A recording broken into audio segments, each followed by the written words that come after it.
ഷാമിലാണെങ്കിൽ അവന്റെ താത്താരുടെ കൂടെ സ്റ്റേജിൽ നിന്ന് ഫോട്ടോ എടുക്കാൻ വേണ്ടി ഒരേ ഒരു നിർബന്ധം. പിന്നെ നമ്മളായിട്ട് വേണ്ടാന്ന് വെച്ചില്ല. പിന്നെ ഫോട്ടോ എടുത്ത് കഴിഞ്ഞതിന്റെ ശേഷം സ്റ്റേജിൽ നിന്ന് എല്ലാവരും ഇറങ്ങുമ്പോൾ ഷാദി മാത്രം മാസമായിട്ട് ഇറങ്ങി. ഹാളിലത്തെ എല്ലാ പരിപാടി കഴിഞ്ഞപ്പോൾ നമ്മളെല്ലാവരും കൂടെ പുറത്ത് കണ്ടിറങ്ങി. ഇക്കാണെങ്കിൽ 4 മണിക്കാ ട്രെയിൻ. അതുവരെ തന്നെ ടൈമുള്ള ഉമാരുടെ കൂടെയുള്ള പാടവും വയലൊക്കെ കാണിച്ചിട്ടാണ് എന്റെ കൊണ്ടുപോയി. എന്താ ആവശ്യങ്ങൾക്കും വരട്ടെ അവിടെ.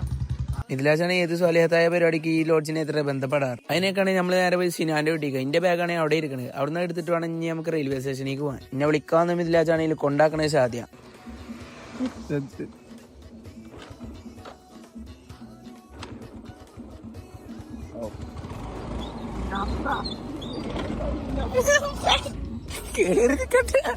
അവിടെ റെയിൽവേ എത്തിയൊക്കെ നീ കാക്കാൻ്റെ കോഴിക്കോടുക്കുള്ള ഒരു ടിക്കറ്റ് ഉണ്ട് എടുത്ത്. ട്രെയിൻ വരുന്നവരെ പോസ്റ്റ് ആണ്ടിരിക്കാണ് ഷാദിനെ കൂടെ ഓടുന്നത്. ഷാദിയാണ് എഡിറ്റിംഗിൽ തന്നെ മൊഴിക്കേണ്ടിയിരിക്കുക. പിന്നെ ട്രെയിൻ വന്നേക്കാണെങ്കിൽ നമ്മൾ ഓടിക്കയറിയില്ലാണ് നമുക്ക് ഇപ്രാവശ്യം ഒരു അബദ്ധം പറ്റി. ജനറൽ കയറേണ്ടി നമ്മളാണ് പോയി കയറി സ്ലീപ്പറില്ല. പിന്നെ എന്തായാലും സ്ലീപ്പർ ആയതുകൊണ്ട് പിന്നെ എടുക്കാന്നുണ്ട് വെച്ച് നമ്മളാണ് TTR ഒരു ഫൈൻ കിട്ടുമെന്ന് വിചാരിച്ച് ഇങ്ങനെ പേടിച്ചിരിക്കുമ്പോൾ ഒരു കാക്ക ഏതോ ഫ്ലാഷ് ബാക്ക് ഒക്കെ കളിച്ച് ഇങ്ങനെ സുഖിച്ചണ്ട് നിൽക്കുക. അടുത്ത ഷോപ്പ് എത്തിയേക്ക് ഭായിമാരെല്ലാവരും കൂടെ കടന്നൽ കൂട്ടുകൾ കയറുന്ന പോലെ നമ്മളെ ബോഗിക്ക് കയറി വന്നിട്ടുണ്ടായിരുന്നു. നമ്മളാണ് ഇത്രയും നേരമായിട്ട് ആരും എഴുതുന്നു വിചാരിച്ചോ ആളണ്ട് വന്ന്. പിന്നെ ആ മൂലക്കെ നമ്മളാണ്ട് ചാരി കിടന്നു. പിന്നെ ട്രെയിനിൽ പ്രത്യേകം ശ്രദ്ധിക്കേണ്ടത് എന്താണെന്ന് വെച്ചാൽ നിങ്ങൾ ഉറങ്ങിക്കിടക്കണ പോലെ അഭിനയിക്കേണ്ടി. ഒന്ന് TTR വരുമ്പോഴും പിന്നെ മറ്റേ ലീലാമണി ടീം വരുമ്പോഴും. അങ്ങനെ നമ്മൾ കുറച്ചു നേരത്തെ കഷ്ടപ്പെട്ട അഭിനയത്തിന് ശേഷം നമ്മൾ കോഴിക്കോട് എത്തി. ഞാൻ എന്തോ ഭയത്തിന് ഫൈന് തൊട്ടടുത്ത് കൂടെ പോയത്. അപ്പൊ ഇന്നത്തെ ബാക്കി അടുത്ത വീഡിയോ ആണ്. Okay bye.